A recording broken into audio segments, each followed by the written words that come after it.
अमरीक के लोग सोने और खेल में गर्क होंगे, इल्म और ताकत के नशे में, मगर शैतान उनके शहरों में नाच रहा होगा। उन पर दीन इबलीस जाहिर होगा, फिर महदी अलैहिस्सलाम इस फितने को मिटा देंगे। नाजरीन, इमाम ने सिर्फ हालात नहीं बताए, बल्कि ये भी फरमाया कि एक ऐसा वक्त आएगा जब जुल्म के ये बड़े बड़े सतून गिरा दिए जाएंगे और ये काम करने वाली सिर्फ एक हस्ती होगी, इमाम महदी अलैहिस्सलाम।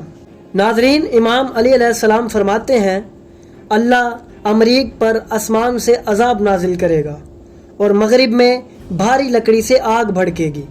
वो आग मौत, फसलों की तबाही और निशानियां साथ लाएगी। फिर एक आदिल इमाम की फतह होगी जो अहले ज़मीन को खुशी देगा और दोस्त और दुश्मन में फ़र्क कायम करेगा।